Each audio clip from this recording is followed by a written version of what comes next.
How's it going, YouTube? Liam from Liam's Australia here, and welcome back to Let's Play Starbound. Now, since the last episode, I've sort of been progressing a bit of the game, a fair bit, so that I'm sort of ahead of the story. So, if you guys want to experience the story yourself, it's best that you get the game, it's best that you just get yourself the game, because I don't want to sort of enter into any spoiler territory. But what I can tell you is that a lot of the next main quests will be a lot of exploration and a lot of scanning certain clues. So, for example, my main quest is to scan objects to find Florian clues. So, Florian, of course, is a race, and our main job is to try and find clues and looking for information. Now, also, my ship is looking a bit bigger than before. So, one of the cool things is throughout the game is that you'll be able to collect and recruit NPCs that make your spaceship bigger. And when you get a bigger spaceship, you then of course can recruit more NPCs. Now, I forgot what these type of NPCs are. They are the glitch race. So the planet that I'm on right now, which I shall beam down to. The glitches, these group of people are living in a medieval castle, and I've been collecting a lot of quests from these guys. Another thing as well is that I have been upgrading a lot of my abilities, a lot of my, getting a lot of weapons, and playing a lot of... I've just been basically playing this game, and I am just loving it so much.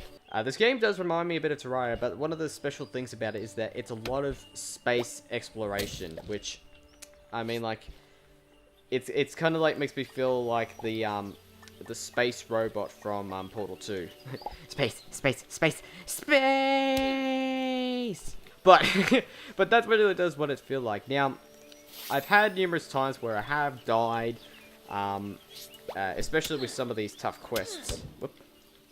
And of course, some of these tough monsters. But that's one of the things when you, because this is a different planet from the first planet I started off in, and over time, when you explore these different planets, you will come face to face with a lot of tougher monsters. So you sort of have to be extremely careful and resourceful when it comes to flying to those new planets and locations. Another thing too, of course, is that you'll find more resources that you could use to upgrade your. Like your crafting station, your furnace, you know. There's a lot of upgradables in this game, which I find pretty cool. Which now, before I forget, I should probably show you guys something. So give me a second. Okay, so as you can see here, so we're now on the first planet that I started off for this save. And as you can see, I basically have been building a... I guess I can say it's a bit of a small town, but... One of the other things that you can do in this game is that you can build settlements, and I believe at a certain point you can actually have NPCs be a part of those settlements. But this is where a lot of my working stations or benches, or like say like furnaces, or the spinning wheel where you can create wool. You have the kitchen center where you can basically make meat. When you upgrade these stations, you basically unlock new crafting materials. And another thing we have is a fossil station, because if you ever find bones or fossils on the walls, you can actually try and see if you can get something special for them. Now, I basically have tried to brush out those fossils, but I kept failing numerous times. My main goal right now is to find clues of the Florian race. Now, I do apologize if the game is a bit laggy like that. I don't know why it is doing that, but I'll hopefully figure that out sooner or later. So another thing that I've been upgrading is my, what is this again? My manipulator. And basically the manipulator, when you upgrade it numerous times, it makes digging a lot more faster. And of course, you can expand the actual sort of the distance of and how big you want to mine certain bits and pieces, which I find pretty cool. So it's always important to sort of create your own sort of digging path, because once when you sort of find your own digging path, you can actually connect to different, you can basically connect every sort of kind of cave you come across. It makes it sort of easier to return to the surface. And what I like about these firearm weapons is that they don't, like, there's no ammo counter, so you don't need to, like, get extra ammo. You don't have to get any kind of ammunition. It uses your energy to fire an actual weapon, whether it's either it's primary fire or secondary fire, which I actually do enjoy. Digging, digging, digging, there's so much digging. Mining down the hole, getting bigger. Finding the Florian artifacts, here we go again. Awesome coal, awesome coal, awesome coal, awesome coal. Anyway, I need to remember to try and make sure to place some torches, because sometimes I forget to do that. Oh, hello. What do we got here? Oh, bigger hole.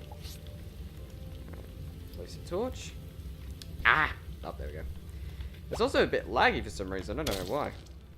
Yeah, it's been a little bit laggy for me. That's sort of the thing that I sometimes get confused when you're playing like a single player game. It's the fact that you're still playing single player, but it's still somehow uses the internet to connect up. I guess though, when you think about it, because one of the things that they've added with the full release update is that you can connect to your friends via peer connection, which I think is a very nice touch. Because numerous times we were playing, we were using Hamachi. Oh! I'm gonna suffocate in this damn thing. There we go. So it's gravel. Oh, hello. Now, one of the things that you'll find throughout the game is these challenge portals. Now, what they do, so they give you a randomly generated map. And what you do is that they have placed chests hidden out in these worlds. And the objective is to get to those maps so that you can get some special loot. I'm not sure if that actually hurts. So ow! I jumped into that one by accident. Okay. So right here. So what have we got here? So we have an electricity reality color. That's nice. What's this one? That is a shotgun. Thank you. Now, these tech cards and these manipulator models are actually important because tech cards help you upgrade your active tech abilities. So, for example, I can turn into a sphere. I can do a sprint, and of course, I can do a triple jump, which I find pretty helpful. What's this? Oh, it's a EPP augment. You obtained an augment. These modules can provide a wide range of benefits. Install them to an Enviro protection pack with a right click. Oh! That is actually interesting. Alright, I don't think I have one of those actually, or an EPP as it is called for short, but yeah, I don't have any of those. So if you succeed in those challenges, or if you don't, basically those doors will disappear. It's important to try and complete those challenge rooms as best as you can. I think I've failed only once, to be honest, because it's a lot of the maps are basically designed for a lot of parkouring or using a lot of your tech skill abilities to try and get. Oh, hello, we got a chest. Oh, rocket launcher, nice. Another module manipulator. Lots of those. Alrighty.